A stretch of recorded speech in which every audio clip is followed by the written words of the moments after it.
இவர்கள் அல்லாஹ்வுக்கு இணையாக யாரை அழைக்கிறார்கள் என்று கேட்டால் இன்றைக்கு இறந்து போனவர்களை தான் அழைக்கிறார்கள்.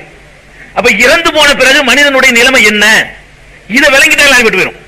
ஒரு மனுஷன் உசுரோடு இருக்கிறதுனா என்ன, அவன் இறந்து போயிட்டான்னா இஸ்லாத்துல என்ன அர்த்தம், இறந்து போயிட்டானா என்ன அர்த்தம், இதை மாத்திரம் நம்ம தெளிவா விளங்கிட்டோம்னு சொன்னா எந்த குழப்பமும் இருக்காது.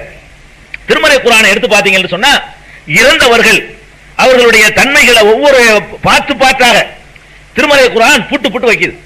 முதலாவது என்னன்னு கேட்டா, இறந்து போன ஒருத்தர் ஒரு காலத்திலையும் இந்த உலகத்தில் பேசக்கூடிய பேச்சுக்கள் எதையுமே அவர் செவியேற்க மாட்டார். ஃபர்ஸ்ட் அடிக்குது இஸ்லாம். இதை திருமறை குர்ஆன் எப்படி சொல்லி காட்ட தெரியுமா? இன்னல்லதீன ததுஊன மின் தூனில்லாஹ். ரொம்ப அற்புதமான வசனம். சூரத்துல் ஆராஃப்ல 194வது வசனத்தில் அல்லாஹ் சொல்றான், இன்னல்லதீன ததுஊன மின் தூனில்லாஹ். அல்லாஹ்வை விடுத்து நீங்கள் யாரை பிரார்த்திக்கிறீர்களோ, யாரை போய் கூப்பிடுகிறீர்களோ அவர்கள் எல்லாம் இபாதுன் அம்சாலுக்கும், உங்களை போன்ற அடிமைகள் தான். ஃபதுஊஹும், நீங்கள் அவர்களை கூப்பிட்டு பாருங்கள். ஃபல் யஸ்தஜீபுலக்கும், அவர்கள் நீங்கள் கூப்பிடுவதற்கு பதில் சொல்லட்டும். அப்புறம் கூப்பிடு, சவுண்ட் கூப்பிடு, வாங்க இப்ராஹிம் சோமா இருக்கீங்களா கேட்கட்டும், போய் கூப்பிடு. அல்லாஹ் அப்படி கேட்கறான். அவர் யார் இருக்காரு, அவர் துவா செய்வாரா, நேரா அவரே தருவாரா, அல்லாஹ்ட்ட கேட்டு வாங்கி தருவாரா, அந்த டாபிக் எல்லாம் வேணாம். நம்ம பேசுறது விளங்குமாங்கிற டாபிக் போயிருவோம்.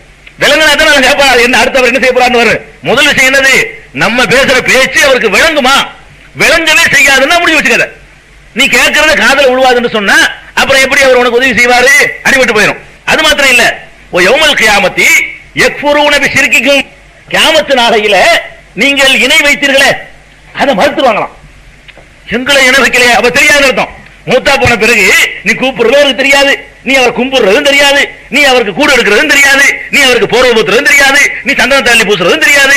மறுமை நாள் எல்லாம் கேட்பான், ஏப்பா உன்னை போய் கும்பிட்டாங்களே நீ தான் ஆளு, அப்துல் காதர் ஜிலானி நிப்பாட்டி எல்லாம் கேட்பான். அவர் என்ன பண்ணுவாரு, எல்லாம் எனக்கு தெரியாது, எனக்கு ஒண்ணுமே தெரியாது, இவங்க செஞ்சது தெரியாது, இவங்க என்ன பண்ண எனக்கு தெரியாது. அல்லாஹ் சொல்றான் அப்படி, யௌமல் கியாமத்தி, கியாமத்து நாளையில யக்ஃபுரூன பிஷிர்கிக்கும், நீங்கள் இணை வைத்ததை மறுத்து விடுவார்கள். எங்களுக்கு இல்ல, எங்களை இணை வைக்கவே இல்ல, எங்களை உனக்கு ஈக்குவல் ஆக்கவே இல்லைன்றாங்க, தெரியாது. அது மாத்திரம் அப்புறம் அல்லாஹ் சொல்றான், வலா யுனப்பியுக மிஸ்லு கபீர், யாவற்றையும் அறிந்த அல்லாஹ்வை போல உமக்கு எவனும் சொல்லித் தர முடியாது. நான் சொல்லித் தரேன், இதை என்னை போல சொல்லித் தரக்கூடியவன் யாரும் கிடையாது அப்படின்னு சொல்லி அல்லாஹ் ரப்பல் ஆலமீன் ஃபாத்திர்ங்கிற அத்தியாயத்துல 14வது வசனத்துல கேட்கவே மாட்டார்கள் சொல்லிவிட்டான்.